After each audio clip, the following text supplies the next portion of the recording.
الله عن أدب وصدق ولا أرضى سوى التقوى خلاق. بسم اللہ الرحمن الرحیم. اللہ کے رسول صلی اللہ علیہ وسلم اس ماہ کو رمضان کی تیاری کے لیے بہترین انداز سے گزارا کرتے تھے. آپ صلی اللہ علیہ وسلم کی سنت مبارکہ اس حوالے سے کیا تھی، یہ ہم میں سے ہر ایک شخص کو معلوم ہونا چاہیے. آج جب کہ ہر شخص اپنے گھر میں بند ہے تو اس کے لیے بہترین موقع ہے کہ وہ اللہ کے رسول صلی اللہ علیہ وآلہ وسلم کے طریقے کے مطابق اور آپ کی سنتوں کے ذریعے سے اللہ تبارک و تعالیٰ کا قرب تلاش کرنے کی کوشش کرے. آپ صلی اللہ علیہ وسلم شعبان کے مہینے کو رمضان کی تیاری کے لیے کچھ اس طرح سے گزارا کرتے تھے کہ سیدہ عائشہ رضی اللہ عنہ بیان کرتی ہیں، صحیح بخاری اور صحیح مسلم میں حدیث ہے، ما رأيت رسول اللہ صلی اللہ علیہ وسلم استکمل صیام شہر الا رمضان. میں نے اللہ کے رسول صلی اللہ علیہ وسلم کو کسی بھی مہینے کے پورے روزے رکھتے ہوئے نہیں دیکھا سوائے رمضان کے. وما رأيته اکثر صیاما منہ فی شعبان، اور جس کثرت سے آپ روزے شعبان میں رکھا کرتے تھے میں نے اور کسی مہینے میں اتنی کثرت سے آپ کو روزے رکھتے ہوئے نہیں دیکھا. اور ایک حدیث میں یہ الفاظ ہیں کہ آپ صلی اللہ علیہ وسلم کو سب سے زیادہ پسندیدہ روزے شعبان میں تھے. اسامہ بن زید رضی اللہ عنہ کہتے ہیں، سنن النسائی میں یہ حدیث ہے، آپ سے پوچھا گیا اللہ کے رسول کہ لم اراک تصوم من شہر من الشہور ما تصوم فی شعبان. اے اللہ کے رسول صلی اللہ علیہ وسلم، آپ شعبان میں جس قدر کثرت سے روزے رکھتے ہیں آپ کو کسی اور مہینے میں نے اتنی کثرت سے روزے رکھتے ہوئے نہیں دیکھا.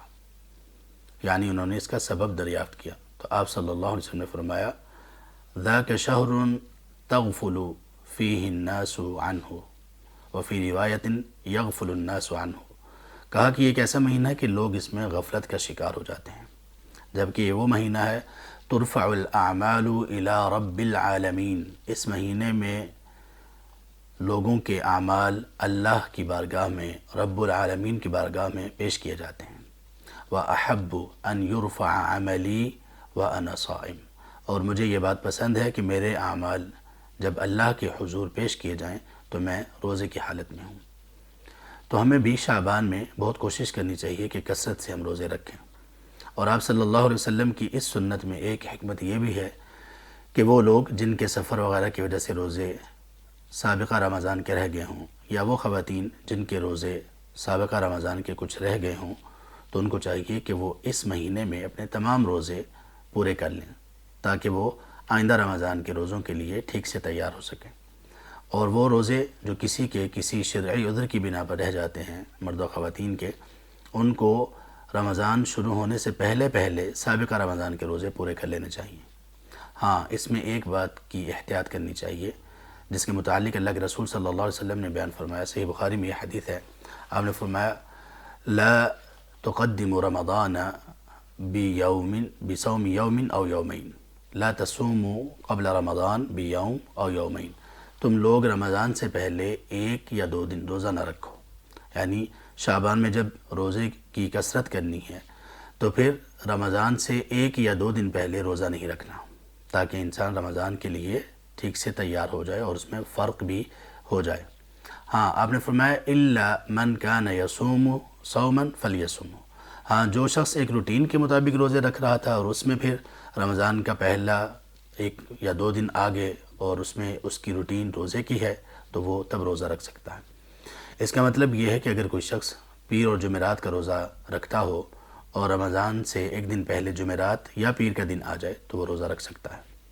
اور اس کا مطلب یہ بھی ہے کہ اگر کوئی شخص ایک دن چھوڑ کر ایک دن کا روزہ رکھتا ہو اور رمضان سے پہلے اس کا وہ دن ہو جس میں وہ روزہ رکھتا تھا تو وہ روزہ رکھ سکتا ہے.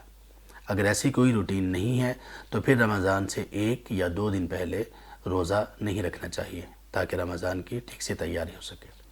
تو آئیے اس مہینے کو بھرپور انداز سے گزاریں تاکہ رمضان کے لیے بہت اچھے انداز سے ہم تیار ہو سکیں.